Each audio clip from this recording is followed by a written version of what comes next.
last 3 months of every year are always prolific for supplying us with the biggest and best games. That's not changing this time around.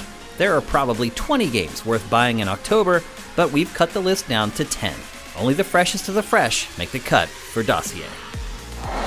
If you're tired of the cliche phrase, another year, another insert sports game here, then you're in luck. FIFA 22 finally features some overhauls. If you buy one of the next-gen versions, there's a new feature called Hypermotion, where the invisible string tethering the ball to the player has finally been cut. Now the ball speed and the player's speed are completely independent. No matter which version you buy, there are new attack options, the goalie AI has been rewritten, classic star players are available in Ultimate Team, and so much more. Far Cry is Ubisoft's open-world shooter franchise that includes a lot of the same elements you find in its fantasy games like Assassin's Creed. The publisher always seems to find a new angle for each installment, and the 6th entry will take players to a fictitious rendition of Cuba, where a terrible dictator is crushing citizens under his heel. You lead the resistance, taking over pockets of the country while babysitting the leader's son who is teetering on the edge of freedom or fascism. Build weapons from the scrap heap to create liberty and justice for all. Though it may seem to have been taken from the latest headlines, just remember, like all Ubisoft's games, it's not political. The Switch just passed its 4th anniversary. In the modern age, with mid-cycle hardware refreshes like the PS4 Pro or Xbox One X, that's an eternity. So, for the first time ever, Nintendo will release a truly updated version of one of its video game consoles. The Nintendo Switch OLED looks very much the same as the base model, and it mostly functions the same too. The hardware inside has not received a bump, so games will look the same on your TV. But in handheld mode, you now have a slightly bigger OLED screen to cut down on the squinting while reading text. There's also a better kickstand, improved speakers, a dock with a wired LAN port, and 64 gigabytes of internal storage. Is all this worth a $350 upgrade? Maybe not, but for new buyers, it's definitely worth the extra $50. Launching the same day as the Switch OLED is Metroid Dread. The first new Metroid game in 11 years is a side-scroller, but it's built in 3D, so there are flourishes from the third perspective. It attempts to bring an end to the story arc started by the very first game for the NES, as Samus investigates Planet ZDR.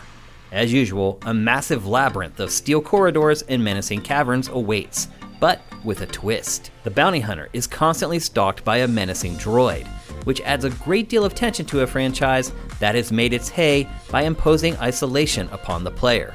It's a departure, to be sure, but if you want more 2D Metroid games in the future, we strongly advise investing in this one. While we patiently wait for Left 4 Dead 3, a crew of the franchise's former developers has run out of patience. Why wait for Valve to come through when you can do it yourself? Back 4 Blood features the same cooperative zombie-slaying action you'd expect, complete with mid-stage safe houses where you can reload and replenish. But in a new twist, there's a new card deck system, where you can truly outfit your survivor with all the tools they need to, well, survive. It's not exactly innovative, but there's an entire generation of players who have never tried Left 4 Dead. Bandai Namco's interactive horror series has been well received through its first 2 entries, and the third takes place in Iraq, in the early stages of the war. Filled with Middle Eastern horror legends, you play as 5 different characters who fall into a long-lost temple, and the nightmare begins. Your decisions have consequences in this character drama, and not everyone will make it out alive, so make your choices wisely. When the first Guardians of the Galaxy film was released, it was heralded for its tongue-in-cheek humor and its more gritty approach to the Marvel Cinematic Universe. The video game by the same name looks to have the same approach. It's a single-player action adventure, but that doesn't mean you won't rub elbows with your favorite characters. It's coming from the same studio that created the latest Deus Ex games, so its quality should be assured. It's a little late to the party, but it should make the event a whole lot more fun. If you're a fan of real-time strategy games, then you've probably already pre-ordered Age of Empires 4. For everyone else, this is still a game worth investigating.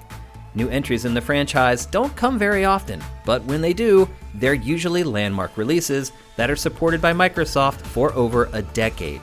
That should be the case here. Plus, the game has received glowing praise from its myriad beta events. It will launch with 8 different civilizations and 4 campaigns. it might be the best investment you make all year.